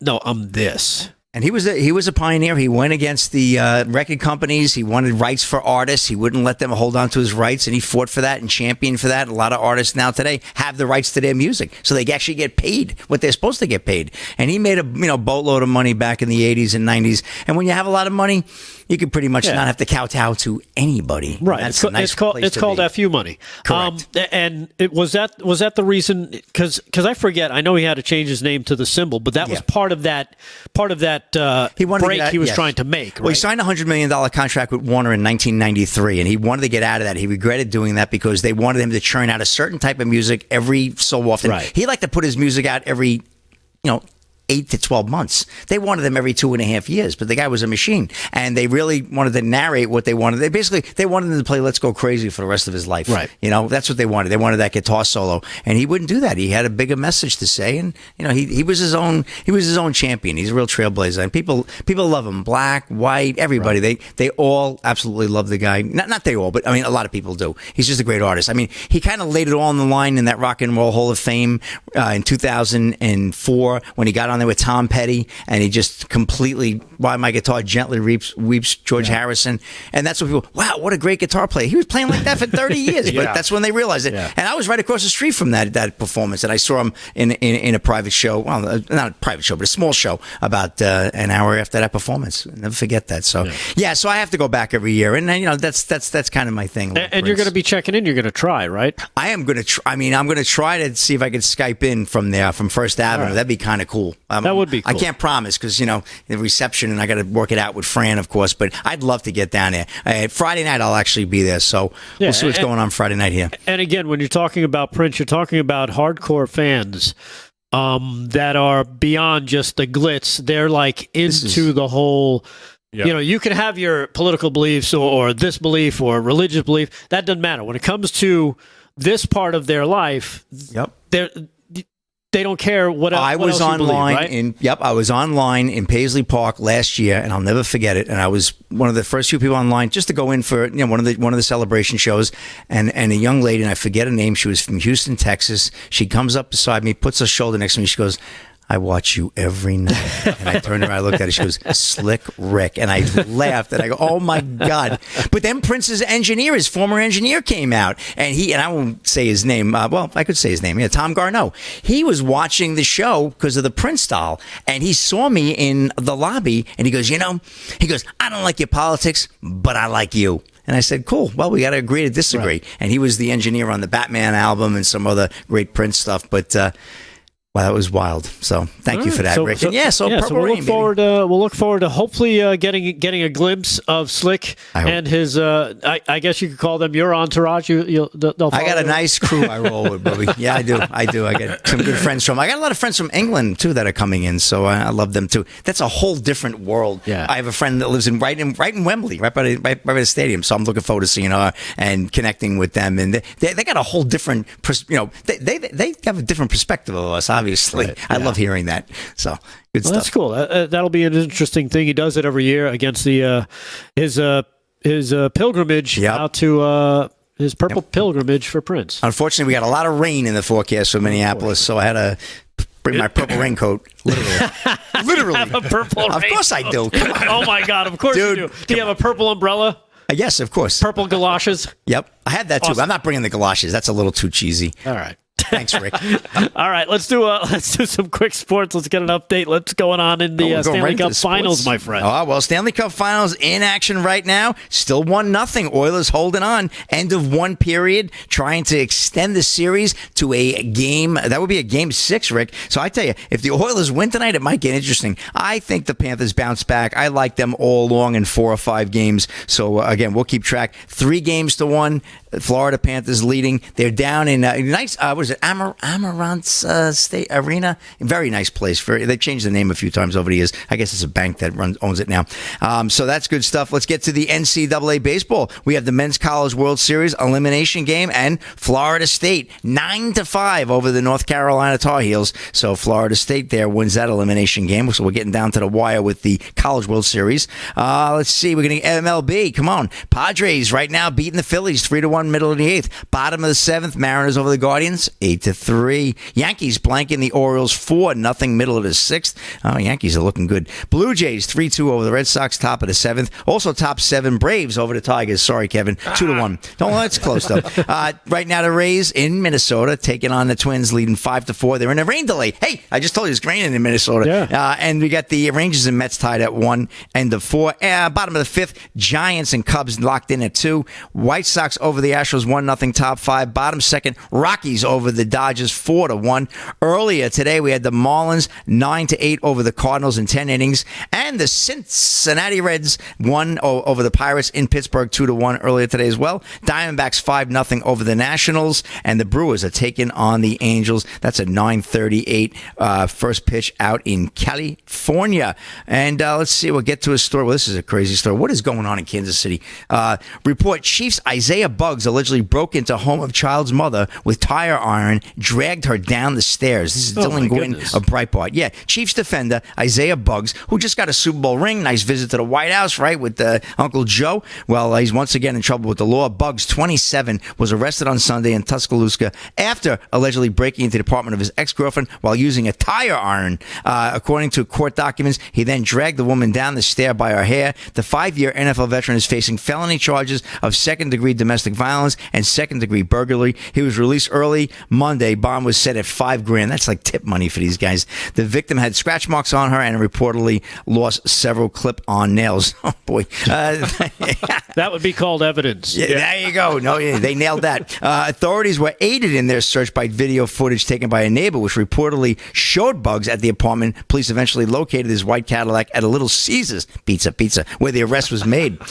So Buggs was who denied knowledge of the robbery, was released Monday morning after the mandatory 24-hour holding period associated with domestic violence charge. So I don't know what's up with Buggs, but that's not a good look. I mean, really, the guy just won a Super Bowl. The Chiefs have had such hard luck, though, and I'm sure it's not all on them, but they've had so much between, deaths and, the parade. How about the ring? They had the wrong ring. 7th seed Miami Dolphins, right? Just craziness. They got the Taylor Swift thing constantly. Good Lord, Justin Timberlake's attention. getting arrested out on Long Island. Listen, don't get drunk. Don't drink and drive on Long Island, especially out there. They will rock you. Yeah, they will exactly. rock you, baby. The kid was too young. The cop was too young to even notice who it was. But he shouldn't have got. He shouldn't have got off anyway. You do that. Well, he did get picked up. I did see a picture of him. He got arrested out east, Long Island, Yes. on the South Fork. A place called Sag Harbor, also known as Shag Harbor, baby. Oh. But yeah, he got picked up for driving erratically. Yeah. And like Slick said, the cop was young enough not to know who he was, which has got to put it in his perspective. He's a pop star. Yep. Well, he's got a sold-out Madison Square Garden Right? next week, for goodness sakes, right? Just 60 miles west. It's like a pop star. This kid doesn't know who I am. But no. That's shame the on him. beginning of the end. Yeah. What happened to a private car, Uber? Geez, come on. Right. That's the first thing. It's like, how do you not have a driver? You're Yeah. Justin freaking Timberlake. It's crazy. Have a driver. You can do whatever you want then. Yep. Chances are you're doing whatever you want anyway. Come on. First thing I would do if I had FU money. Right now I have F me money. Like Yes. Bill's are F me. What? I need I would gas? get a driver without a doubt. Well, with Uber, there's no reason to get one now. Right. No. Exactly. No reason. So right, Kevin. So we'll take a quick break. We come back. Got some clips to go through. One that, we were talking about the Trump team and their social media game being second to none. They released another one today. Oh, Good. I haven't seen it yet. Yeah, it's... I don't know what they're going to do. I don't know what the Democrats are going to do. I don't know what they're going to do. All right, we'll take a quick break. When we come back, more with you live from Studio 6B, Real America's Voice. Stay there.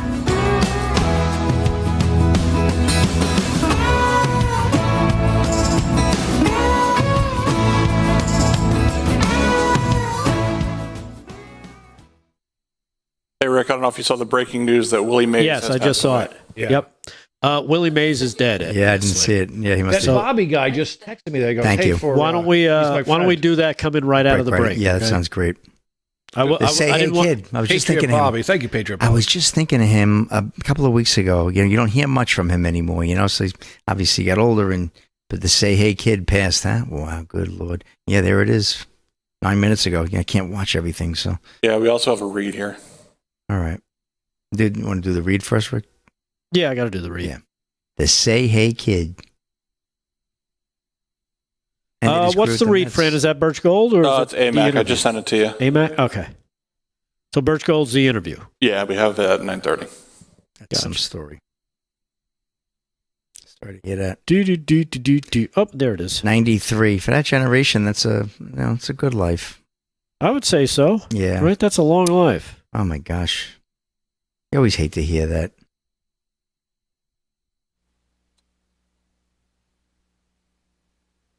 Oh man.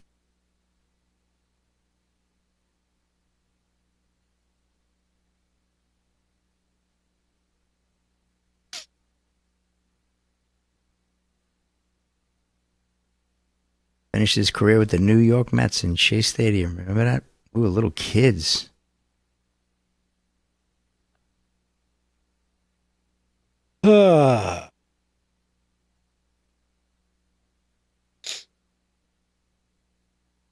Willie Mays, he was definitely iconic. C.J. Jones, absolutely. He was one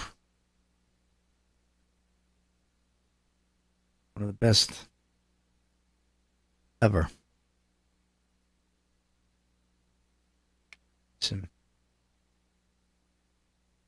That's going to be a big funeral. Yeah. If he wants one. He was... The thing is, he never played for the Yankees.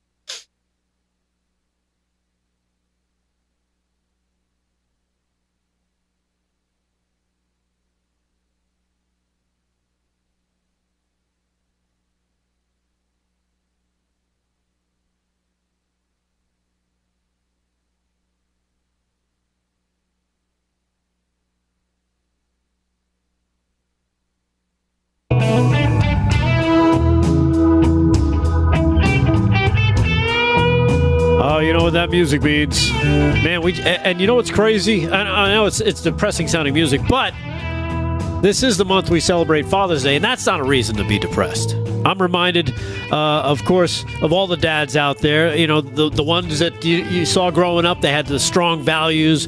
I remember we could go to church. You do the family dinners. You honored your country. All those things. Those are the values that shaped our homes when we were kids, and our dads taught us to stand up for our beliefs, cherish our loved ones, and appreciate our freedoms. And, of course, this past Father's Day, we found the perfect way to honor those dads with an AMAC membership. That's right, AMAC, the Association of Mature American Citizens, champions the values of fathers all over the country, instilled in, of course, all of us, including our faith, our family, and our freedom. AMAC.US/Studio 6B is the website if you want to go check it out. Find out about joining AMAC. You support an organization that fights for all those principles I just mentioned. For June, for the whole month, you get a 2-year membership for just $16. That's 2 years for the price of one. All you got to do is sign up. Join us and thousands of others that call themselves proud AMAC members, and visit amac.us/6B, and let's celebrate this Father's Day and the rest of the month by standing up for what our dads believed in with AMAC. Again, amac.us/Studio 6B. And speaking of honoring, championing values and such like that, bit of bad news breaking. Yeah. Just as we were finishing the last segment, I saw it come across. I didn't want to interrupt Rick's sports report, but it has to do with sports. Yeah. And so we'll turn it over to Slick Rick, and he'll break the news for you. Yes, so some sad news in the baseball world broke just about 15 minutes ago. Major League Baseball legend, and I do mean legend, the great Say Hey Kid, Willie Mays, passes away at 93. May was a 2-time league MVP and 24-time All-Star. 24-time All-Star. in his Hall of Fame career. This is Scott Thompson of Fox News. Major League legend Willie Mays, the Say Hey Kid, which is the first thing I thought of when you told me the news, died Tuesday afternoon. The San Francisco Giants announced Mays was 93 years old. It is with great sadness that we announce that San Francisco Giants legend and Hall of Famer Willie Mays passed away peacefully this afternoon at the age of 93, the Giants said in a statement. That's all I have on there as far as Fox goes. But yeah, I mean, you could talk about his career, which actually ended up here in New York in Shea Stadium, playing with the Mets. He was way past his prime, but could still swing a bat, still hold his own, still run and field. Who could ever forget that catch? What was that? The 62 over series? The shoulder? Over his shoulder. Yep. I mean, the basket catch. Every kid to this day still tries to emulate that catch. That was like the Michael Jordan swoosh dunk. I think he should have had his own clothing line, Willie Mays, with that basket catch, that look. Just an incredible athlete, incredible baseball player. Of course, I mean, the Giants are going to obviously claim him forever. I mean, that's their guy, San Francisco. But you got to remember, he started out in the Polo Grounds with the New York Giants, who departed and broke a lot of hearts, as did the Brooklyn Dodgers, who then became the Los Angeles Dodgers. A lot got poached from us here. But, it's about Willie Mays tonight. And, I mean, my memories of him, actually, I was just getting into baseball in about 1973, and he was just getting out of baseball, and I just vaguely remember him in the Mets yearbooks, an older man in my eyes. What was he? Probably 40 years old, right? When you're 9 years old, you think 40 years old is 1,185 years old. So, and I just remember, and people, that guy was unbelievable. And my grandfather would tell me stories. And you have any memories of Willie Mays, Rick? None whatsoever. Right. Only seeing him at Hall of Fame events and stuff like that. Yeah. Never saw him play, but you always see whenever you see highlights. Yeah. They feature that catch, with him with his back to home plate, running full speed, and still making a basket catch, turning around and whipping the ball back into the infield. And sadly, in their later days, a lot of these guys did not make the kind of coin that these kids make today. No. Okay, I mean, we know that. And he ended up having to take a job as a greeter at an Atlantic City casino hotel. I remember he used to shake hands at the door. I believe that happened to the great Joe Louis, the boxer, as well. A lot of these guys, they didn't. And remember, back then, today they do the same thing. They spent money, and you just didn't have who thought of saving money back then? Right. Not too many people. Certainly not these ball players. They're busy playing ball and living life, right? But the great Willie Mays, rest in peace. Our condolences to his family, to the Giants family. I saw a number of people in the chat saying he was indeed iconic, and a lot of our fellow people in the chat grew up with Willie Mays, and they know a hell of a lot more about him than we do because they saw him play and what a great player he was, and the impact had a great impact on the game. I mean, 24 All-Star games. I mean, let's talk about 12 seasons is a magnificent accomplishment. Right, 24 All-Star games, 24. Just an incredible athlete. That's why this is such breaking news. And, they'll be rolling clips all night into tomorrow. I hope the Major League Baseball does a really good send-off and everybody wears his number on their sleeves for the rest of the season because he deserves it. So. Yeah, that's something you'd probably end up seeing. And I know we've seen it with other baseball players when they do pass. Sometimes the entire team will wear his number. Yep. Just for one game or a set of games or such. It feels like Rick. Sitting here, I'm just thinking about it, listening to you talking, and I'm saying it feels for us older people, and I'm a little bit older. Like a piece of us dies, a little fiber dies every time we lose somebody like that. Because we feel like we know these guys. Of course, we didn't, but we feel like that's such a part of our life. And to me, definitely another fiber went out tonight for great memories of a great ball player. Well, it's one of those things where they've always been around. Yeah. It's almost like you expect them. Oh, yeah, we see this guy every year on this, and then all of a sudden they're not there anymore. It's almost like, you kind of see part. I guess that's what happens. You don't take life for granted. Right, exactly.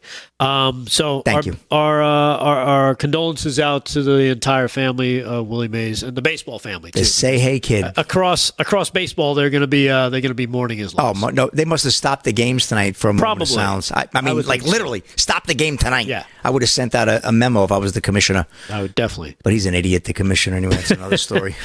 Anyhow, so we'll switch gears real quick. I know we were talking just before the break about the Trump team, and again, their social media, they're campaigning. From what I understand, their campaign team is even better than it was, in 2020, light years ahead of where they were in 2016. And when it comes to social media, I don't think anybody's doing what they do. I mean, you could you get some candidates that put out these kind of quirky, racy ads once in a while, but on a consistent level, and especially when you're talking about running for president, right, Kevin? Mm-hmm. It really, their social media game is top notch, notch, and it happens right when Joe Biden's is bottom notch. Right, with the cheap fakes.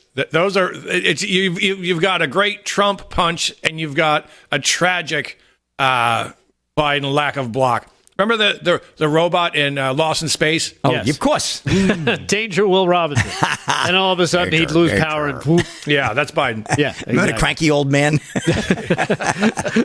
Anyhow, here it is, the new Trump team ad. Cut number 3. This is Inspiring Thoughts by Kamala. Check this out. Oh, God. Talking about the significance of the passage of time. Right? The significance of the passage of time. So when you think about it, there is great significance to the passage of time in terms of what we need to do to lay these wires, what we need to do to create these jobs. And there is such great significance to the passage of time. So the importance of community banks is they are as they are called. They're in the community, led by members of the community. They are people who understand the capacity of the community, the needs of the community, the culture of the community. People can spell community. Space is exciting. Oh, remember that? It is time for us to she's got a lot of that do what we have been doing, and that time is every day. Every day it is time for us to agree that there are things and tools that are available to us to slow this thing down. I can imagine what can be and be unburdened by what has been. You know? Oh, God. Oh. You should write for Hallmark. She's unburdened by brain cells. How about that one? I love the background music. Yes. It's just so sad.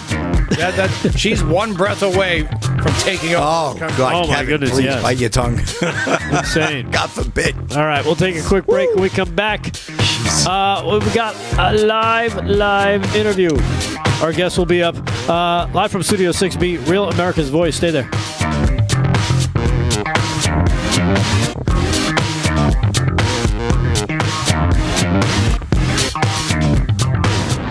I love Willie Mays. Holy moly. Yeah. Good God. Because, it's a big... His baseball cards were bank. No question about that. Well, he was an Icon. Total icon.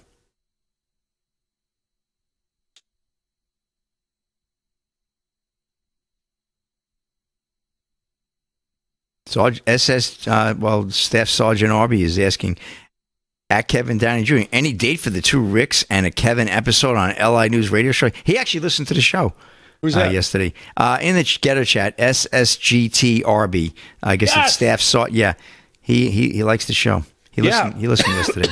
We're actually talking about that. Yeah. Slick Rick came up with that. That'd be great. If you're listening, can he hear us on Getter? No, Getter is. We're not in the break. Yeah. Although he could. I mean, some people do run multiple, applications. Oh, okay. They'll have us on like Samsung Plus, but then they'll be watching us in the chat, depending on the chat. I mean, Getter is the largest chat. It's where I'm there, not because it's the largest, because I've been there the longest. Mm-hmm. Rav has a chat too that's good, but I ended up going to Getter, and there's a number of other chats too. Of course, you got the Facebook chat, YouTube chat. I haven't been on any of those. I wish I could get on there, but I love them all. So hopefully they know. And I'm sorry. Maybe when Getter's doing pretty good. You got 12-9 tonight. Yeah. Oh, thank you. Thank you very much.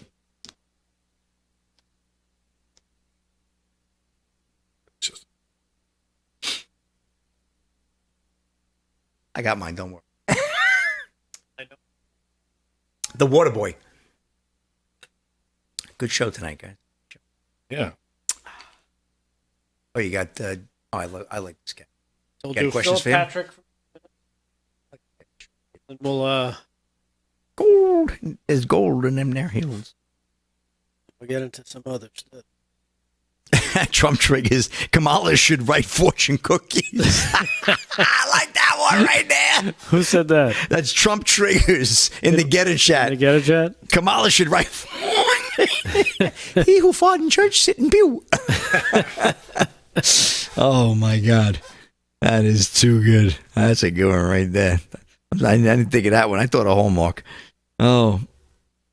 I love lamp.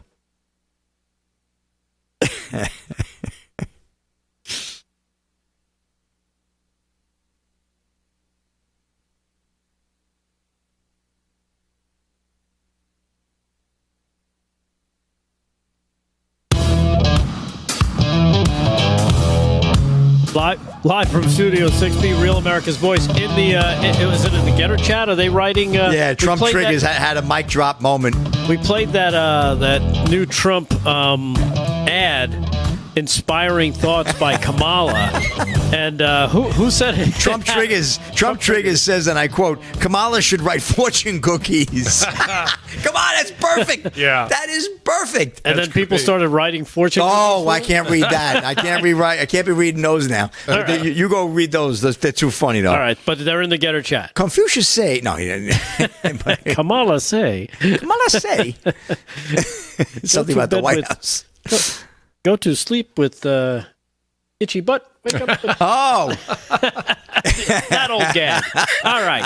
Let's switch gears. We've got our guest, Philip Patrick from Birch Gold, jumping on with us. He's a precious metals specialist at the Birch Gold Group. Welcoming back to the program, Philip Patrick. How are you, my friend? I'm doing very well, thank you. How are you guys? Doing well, and thank you for taking the time to join us. Hey, let's just jump into it real quick because let's face it, the election is coming fast and furious. But we're seeing some rumblings. I don't know what to make of this. Maybe you've got some insight. Last week, there were reports that the U.S., or I should say the Saudi petrodollar agreement, that expired on June the 9th, and it wasn't renewed. So is there going to be a decoupling, and what is this going to mean? Are we going to crash, man? I mean, those are two different questions. But, yeah, a lot of reports circling now about the end of an official agreement. Looking at the sources, certainly we're seeing the Saudis increasingly willing to start selling oil outside of US dollars, and particularly in Chinese yuan. In terms of an end to an official agreement, we've got to remember the original petrodollar agreement was kept secret for over 40 years. So I don't expect there's going to be a press conference about this. There's going to be no official end to the agreement, just like there was no official beginning to the agreement. But I think it's important to understand how important the petrodollar was and was, and how we got here, right? So it started at the end of the gold standard, essentially in the mid-1970s. Nixon negotiated a deal with the Saudis, essentially in exchange for military equipment and training. Right. And along with security guarantees, basically Saudi Arabia would sell oil exclusively in dollars. And it was very important for the value of the dollar. Since we were removed from the gold standard, nothing essentially was backing our dollar. Now, since virtually everyone in the world imported oil from OPEC, everyone in the world now needed dollars. So it's essentially been the cornerstone of dollar supremacy since the end of Bretton Woods. We've been able to maintain global reserve currency status, but it looks like it is under threat. Like I said, I don't think there was an official agreement that expired, but like I said, the Saudis are now increasingly willing to sell oil in Chinese yuan, which doesn't bode well for the future of the petrodollar. Right. So now what does this look like moving forward? Say they decide, okay, we're going to decouple from this and we're going to just, start trading outside the U.S. dollar. What does that mean for us here and our investments, our currency, and everything moving forward? Look, I think it's going to have, if it happens, and I suspect longer term it's going to happen, but it's going to have sweeping effects in many respects, right? First of all, Saudi Arabia are going to need a new security partner, right? China have been waiting in the wings for years for the opportunity. And of course, the US would lose our most reliable Arab ally. Israel, I think, would be in real trouble as well. Secondly, nations that need dollars to buy oil simply won't need those dollars anymore, right? Japan, for example, the world's fourth largest oil importer, gets 40% of its oil from Saudi Arabia. They would much rather be buying oil in yen, which they can print, right? So I think we see a continued decline in the dollar's global relevance. And thirdly, it would remove the sole positive benefit of owning US dollars. Without the petrodollar monopoly, the US dollar is even more obviously just the currency of the world's most indebted nation. And with value based on supply and demand alone, the short answer is I think it's going to have a dramatic effect on the long-term value of the dollar, and that's going to affect everyone in the United States using dollars, us importing goods. It's been a very privileged position to enjoy for the last 50 odd years, and if we lose it, it'll be a very different economy, I think. Right. Now when you say if we lose it, so there's a chance. So you're saying there's a chance they could save it. Now, what would that look like? Is that gonna involve some type of new deal where it looks like Saudi Arabia is kind of in the driver's seat on this round? Saudi Arabia are in the driver's seat, and China are looking more and more attractive as a new security partner and partner in general. Now, I don't expect the US to lose official global reserve currency status very short term. Things like this, they're not earthquakes. They tend to happen more at a glacial pace. However, we are, as we've discussed, becoming more and more unattractive. A number of things have made it that way, right? We've had global US dollar reserves by central banks hitting a 25-year low. And it's on the back of a number of different things. We saw unprecedented weaponization of the dollar against Russia, which showed nations around the world their assets could become liabilities overnight. Right? We've seen U.S. government debt grow by $6.6 trillion in just 3 years, right? These things are all making the dollar less attractive. Now, like I said, I don't think it happens shorter term, right? Yes, the dollar has issues, but there isn't a natural suitor waiting in the wings. The Chinese yuan has issues, the Russian ruble and the Indian rupee. We are still the tallest midget in the room. However, pardon the expression, of course. That's the best way to describe it. Keep going. I think so, but short and sweet. The point is this: as global demand starts to wane, the dollar's value starts to fall. The dollar becomes less and less attractive as global reserve. Look at the BRICS. They're talking about launching a common currency, pegging it to gold 3, 4, 5, 6 years down the line. If this trajectory continues, that's when we lose the official status. And when we do, the game is up. Listen, the only reason we can amass $35 trillion of debt is because there is huge global demand for it. As that demand wanes, this house of cards comes crashing down, unfortunately. Yeah, and unfortunately, according to the debt clock time machine, they are looking at national debt here in the U.S. of $47 trillion. That's $12 trillion higher in just 4 years. So I don't know if you saw that headline. Kind of scary. Now, what can we do as just, regular old, 9 to 5 or whatever we're trying to do, get by Americans to protect ourselves in case something like this happens? Look, I think you've got to look at what's happening. You've got to watch shows like this with real information, because the more information you have, the more it allows you to plan. But what I would say to people is you follow the smart money, right? We're talking about big concepts, central banks dumping dollars. By the way, 2022, 2023, now first quarter of 2024 have been the single biggest years for gold buying ever in central bank history. But it's understanding why. Listen, these countries around the world are holding huge amounts of US dollars that they need to use to trade with other nations. In the last 4 years, those dollars have lost 17% of their purchasing power. We feel it domestically as inflation. Nations around the world feel it as a loss of purchasing power, but they're hedging their dollar exposure using gold for the simple reason that gold and the dollar have an inverse relationship. But a bet on gold at that level from central banks is a huge bet against the US dollar. And ultimately, what applies to these big guys applies to us just at a much smaller level. So I would encourage everybody to get informed, get the information, learn about why gold works in these climates. And it's as simple as that. Be preemptive and make sure you have some insurance. And gold today provides that for the problems that we have. Yeah, it's always been a hedge against inflation, and as Philip Patrick said, now's the best time to find out more. He's the precious metals expert over Birch Gold Group. If you want to find out more about them, get their free info kit on gold. All you got to do is reach out to them. Text America to 989898. That's America to 989898. Any final words for everybody, Philip Patrick, before we say goodbye? I would get the information as soon as you can. It looks like the White House are relying on Kamala's fortune cookies, which is not going to pan out. Very good catch. Again, Philip Patrick, thanks so much for joining us from the Birch Gold Group. Remember, to find out more about what gold can do for you, contact the Birch Gold Group. Text America to 989898 and see what they can do. Check out their free info kit that they will get to you. Phil Patrick, thank you once again for joining us. We appreciate it. Thank you, guys. All right. Have a good night. And way to scare the hell out of us. Yes. I love the fact that, you know, it's funny because you don't know when people are, they're paying attention to the show. Maybe they've got it on in the background so that, when they come on as a guest, you find out that, they were watching the previous segment before they got on and joined us. And it's kind of funny to see some stuff like that happen. Yes.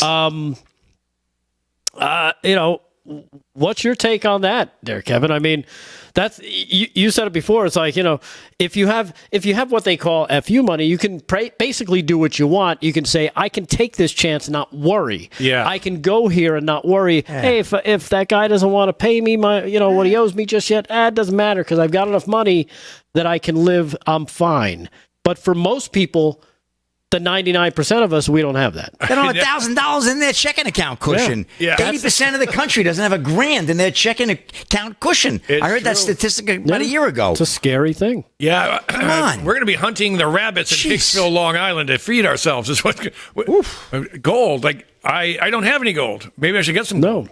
No, me either. I have a gold bullion my grandfather left me. Worth like $4,000. It's probably worth a lot more than that now.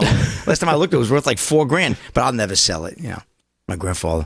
But yeah, isn't that funny? Gold bullion. Yeah, it's a scary time though.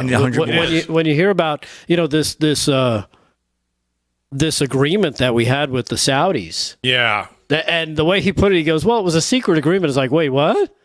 Yeah, we only just found out recently about it, and now it's expired, and it expired last Sunday, the 9th. Mm-hmm.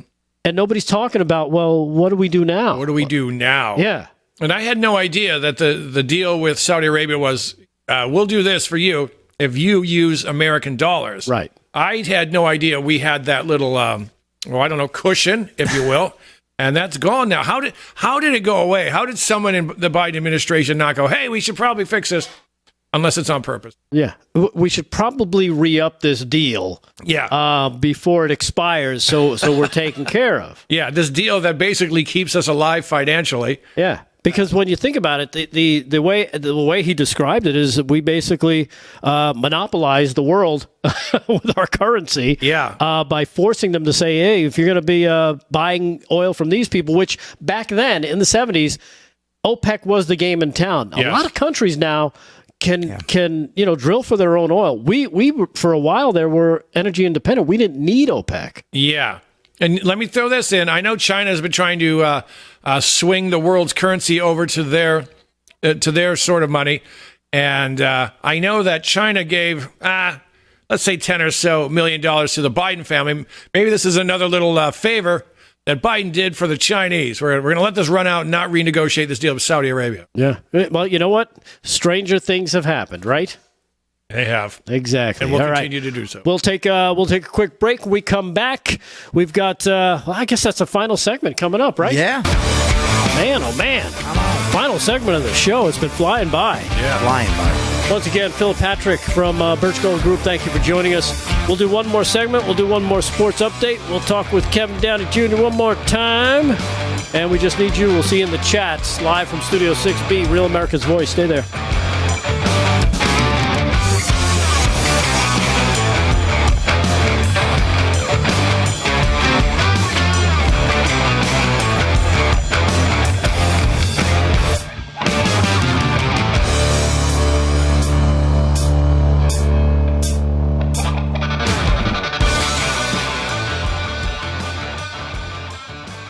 There's a great article on PJ by Dennis Prager called Germans, even during the Hitler era, were a better people than the Palestinians.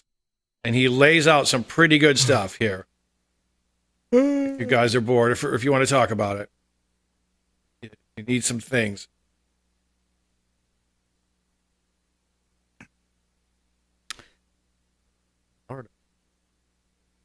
I guess you wrote this today. How many random sexual assaults by illegals before liberals? Oh my God! rethink You hear about the way that they one? vote? What was that in Central Park? The 13-year-old girl with the machete. Casino Park, yeah, Queens. Oh, right in Queens.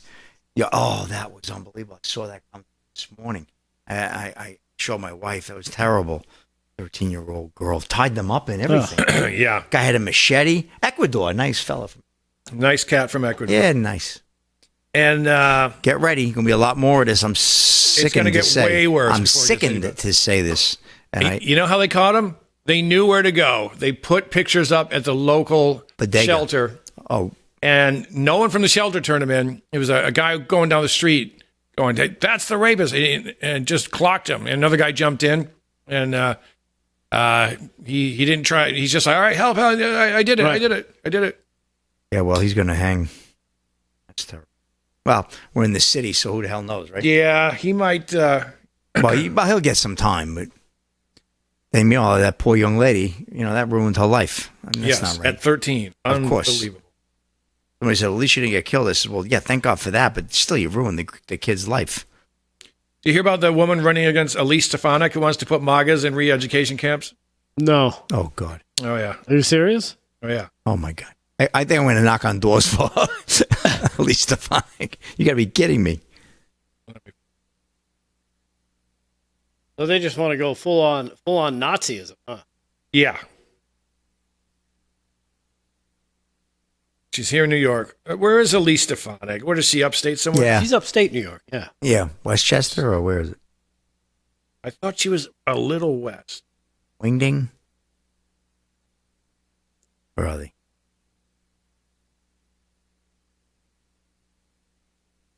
Yeah, from June 6th. Fox News, New York Democrat congressional candidate suggests MAGA supporters go to re-education camp. Re-education camp. Well, they do. They come on. They watch us every night for 2 hours. Do they have jet skis there? I don't know. Delgado's making plans.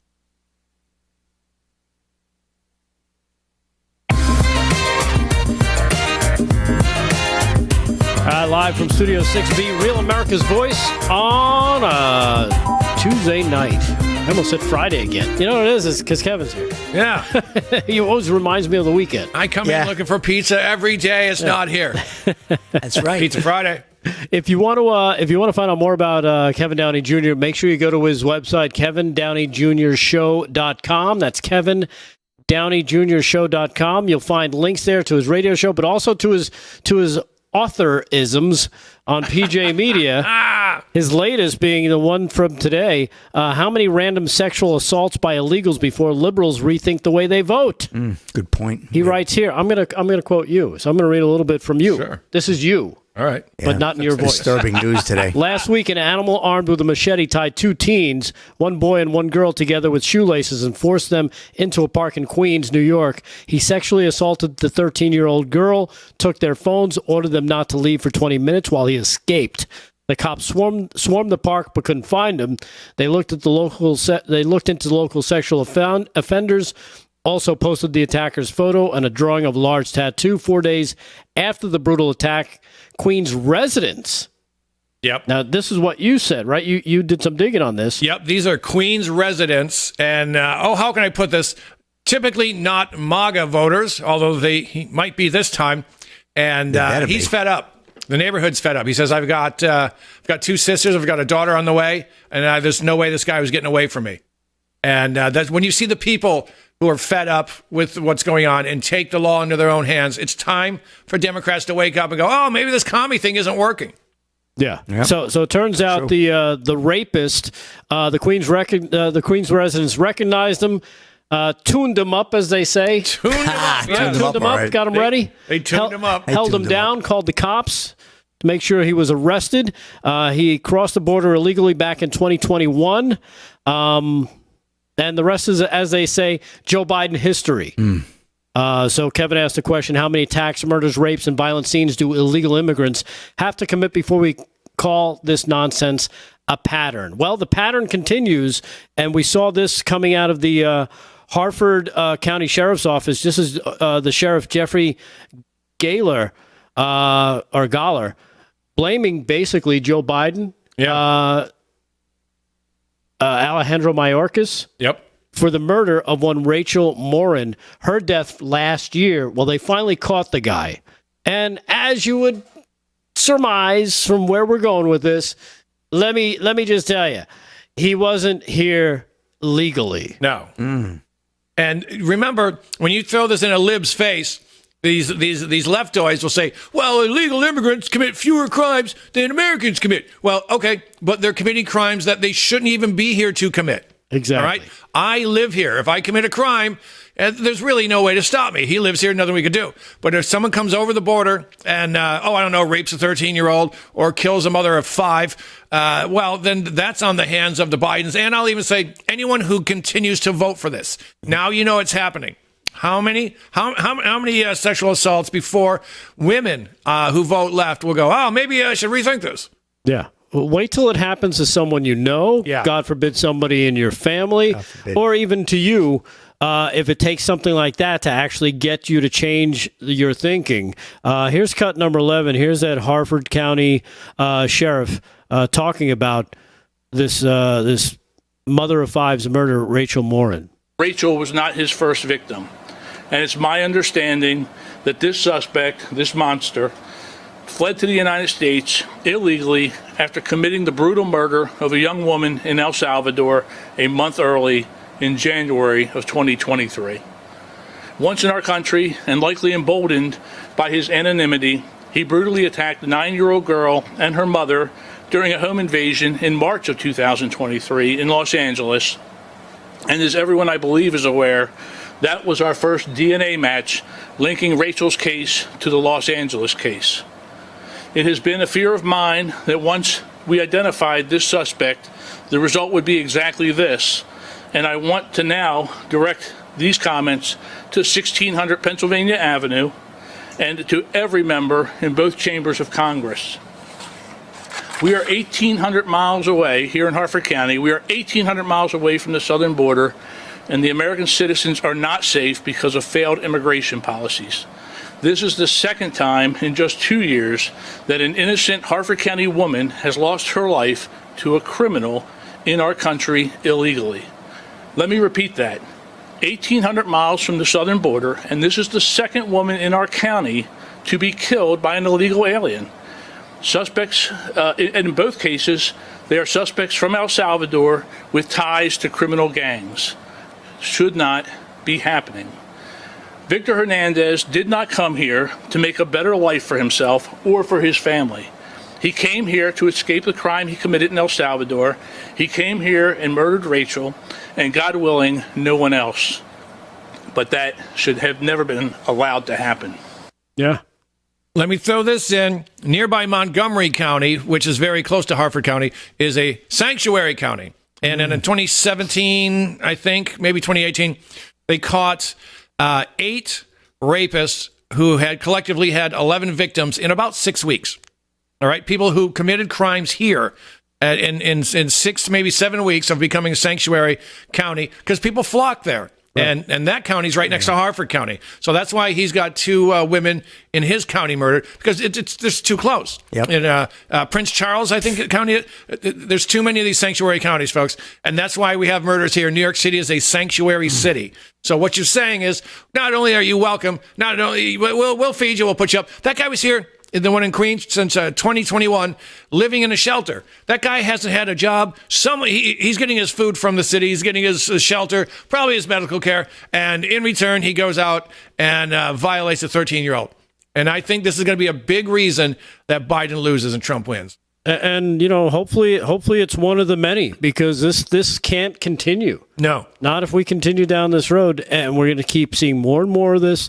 And let's face it. Oh well, they just want a better life. Well, then they shouldn't start their better life off by breaking the law. Right. And the first law they break is when they take a step over that border. Yeah. So immediately, you got 10 million more people coming in. That's 10 million more criminals. Mm-hmm. They're already criminals. You can't get away from the fact that's the first hurdle. Yep. If the first thing you do when you enter another country is break the law, that's not a good start, and that's not the kind of people we want here. Yes, and it's as simple as that. How is this not treason on the Biden administration to say, we know it's illegal to come here, but come on over, we'll pay you? Yeah. How is that not treason? That, to me, I don't see how these. Well, I see how they're not in jail because Merrick Garland won't do anything. They wanted to investigate him, and his DOJ goes, "Nah, we're cool with Garland. Yeah. We're going to let him go." Exactly. We'll dive into some of that tomorrow night. We got about a minute left. Let's do a quick sports hit. Slick Rick Sports, brought to you by Mike Lindell's MyPillow. Use our code LFS6B at checkout. Slick, what do you got? Let's wrap it up. Quick update on Game 5 Stanley Cup Finals. Right now, just about the end of the second period, Oilers jumped out to a 3-0 lead. They added. Now it is 4-2. Florida's bouncing back. I call it the dreaded 2-goal lead in hockey. So who knows? We may have a Stanley Cup champion yet tonight, but Edmonton looking to send it back up to the Great White North. And that's a wrap in sports, Rick. Have a good week. I'll see you guys next week. Yeah, have fun, you man. know what? Thank you so much. I'll try to Skype in. That's what I want to give you some time for. Slick is going to be gone. When are you coming back to the program? I'll be back into the show next Wednesday, so I'll be out a week. Wednesday. I'll So he's leaving tomorrow morning on a jet plane to on his pilgrimage to Minneapolis. Prince. I'm going to Minneapolis. Yeah. And are you bringing the doll with you? No, I'm not going to bring the doll with me. No, I can't bring the doll. No, I'm going to leave me here. Keep an eye on you, Delgado. All right. So, hey, Slick, thank you so much. God bless Damon. I know you got a lot to do when you get home tonight because you're still kind of putting things together. But we appreciate you coming in. And, Big D, God bless. Yes, Big D, of course. We send you our best as well. And yeah, Kevin Downey Jr., thank you again for joining us. Thanks for having me, gentlemen. Make sure Always you a jump pleasure. on his website. Always a pleasure. KevinDowneyJrShow.com. You can check out his radio show tomorrow morning at 10 a.m. In the meantime, let's wrap it up, shall we? Thanks again for watching as we salute our military, active, and retired, our first responders across the board, EMTs, firefighters, doctors, police, nurses, everybody working the front lines, the Border Patrol. For all that you guys do, thank you so much for trying to keep us safe and make our lives better. Thank you to everybody on the show as well. Aaron Fran in the booth, Slick Rick flying off to Minneapolis. Say hello to Prince and everybody over there for us. We'll hopefully see you on Friday. Kevin Downey Jr. and, of course, everybody in the chats. Thank you so much. We will see you tomorrow night, Wednesday. David Zere returns tomorrow night, live from Studio 6B, Real America's Voice. Peace.